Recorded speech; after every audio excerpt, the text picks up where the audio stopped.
It's never easy speaking after the wonderful Hong Lim. Thank you so much for everything you do, Hong, not just for the Cambodian Australian community, but for the whole Australian community. And also my good friend Yu Hon Chia, a true leader in the Australian community as well. I'm so proud to represent so many wonderful Cambodian Australians in our Australian Parliament. And I actually spoke this week on Monday in the National Parliament.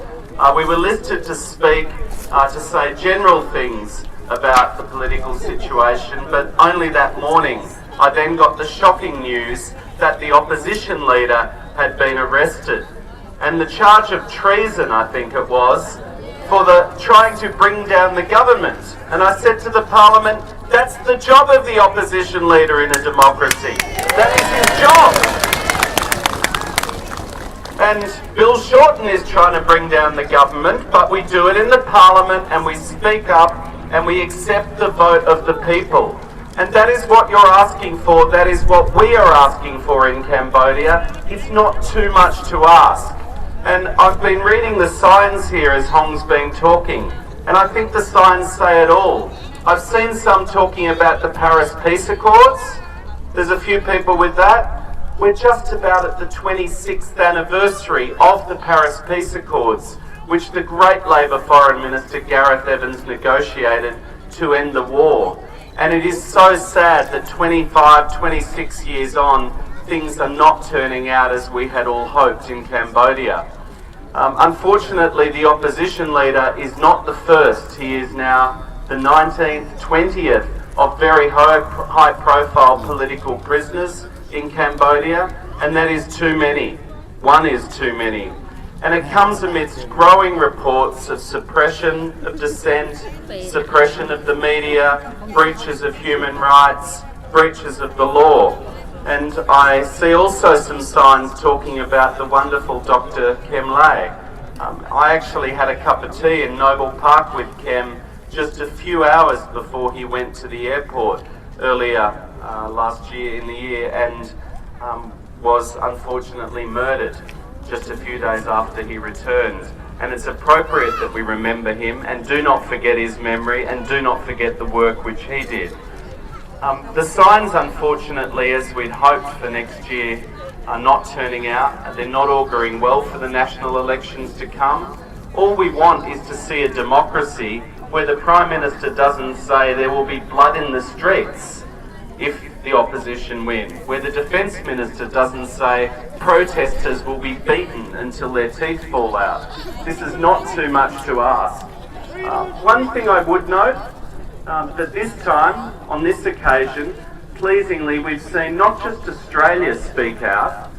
Bill Shorten has spoken out against the arrest, but I was really pleased to see a politician in Malaysia actually speak out. The gentleman who chairs the Association of Southeast Asian Nations Parliamentarians for Democracy. And that is an important new development, that now if we can start to see not just Australia as a proud democracy, but other countries in Southeast Asia also saying enough is enough to the government of Hun Sen. You have to have fair elections and you have to respect the outcome. That's something which we will do our very best in the Australian Parliament in federal Labor, and I just saw Robin Scott there, the Victorian Minister with State Labor, to speak up against. So thank you so much for you turning up yet again on a Saturday to speak up for democracy, for human rights in Cambodia, but also for being such good Australians, standing up for our values proudly in the world. Thank you so much, and I'll do my best to continue to represent you. ខ្ញុំគោលគំនិតគម្រោងការនេះគឺថាចង់ឲ្យភ្ញៀវកិត្តិយសម្នាក់ៗហ្នឹងនៅខាងតំណែងនោះឬក៏រូបរដ្ឋមន្ត្រីហ្នឹងគឺមានប្រសាសន៍ឲ្យក្មួយមិនបន្លាហ្នឹងជួយបកប្រែបងប្អូនត្រូវការបកប្រែទេ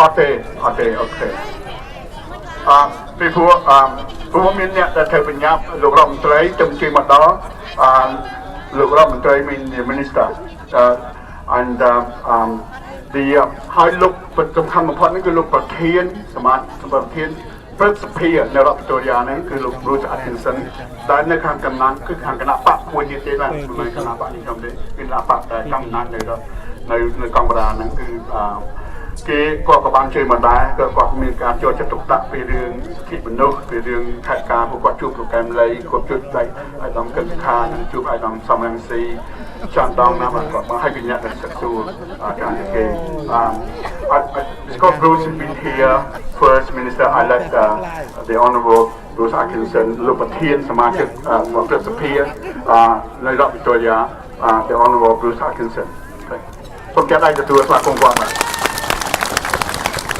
Thanks, Hong. Well, ladies and gentlemen, I heard Hong's impassioned speech. I'm not going to speak as long, Hong, but indeed, I know that you spoke from the heart, and I know that you have been one of the great advocates here in Australia for a more democratic Cambodia.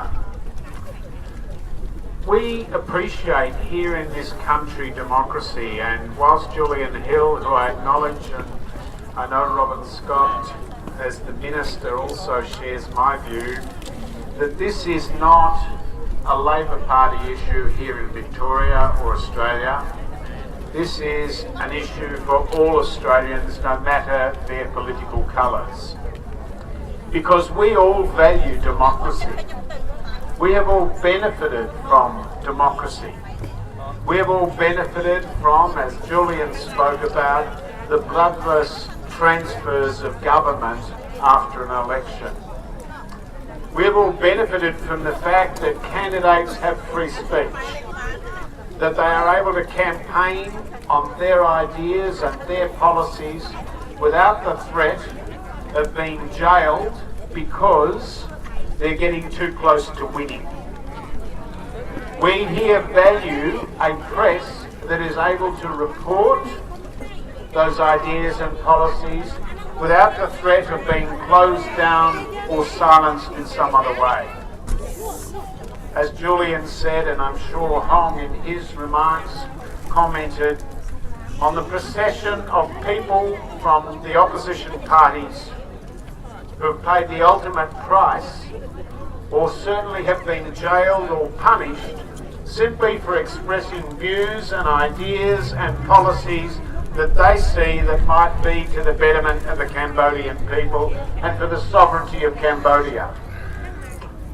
We need to ensure in Australia that all of us speak up and tell Hang Sen that he cannot behave like this, that in fact the expression of free views, the respect of human rights, is something that we don't see as simply something to treasure here in Victoria and Australia, but is something that ought to be respected, that ought to happen in countries throughout the world. You know, I just want to make an odd comment perhaps in today's context, but I actually think that Donald Trump is one of the most dangerous men in the world. And there is a reason for that. The reason is that when Donald Trump says that he might pardon himself or his family or someone close to him because he thinks he's got that right, irrespective of whether or not they've done the wrong thing. When he says that he can sack his Attorney General because he doesn't like what the Attorney General's saying and the processes that the Attorney General believes he has to go through, that sends a very dreadful message to people like Hang Sen. Because people like Hang Sen can then say, well, why does the world criticise me when you've got your so-called leader of the free world saying that he can do as he likes? Democracy is more than one man. Democracy belongs to us all, and in respect of Cambodia, all political parties stand firm with you in calling for democratic elections to the end of the silencing of opposition figures and the silencing of the media as people of Cambodia work towards trying to achieve a better future for themselves, for their children and their grandchildren. I hope that this rally sends a message. I hope that the words of other politicians and people around the world will somehow reach the heart, will somehow change the heart of Hang Sen. Thank you. Best wishes. Como voce la- SK Media.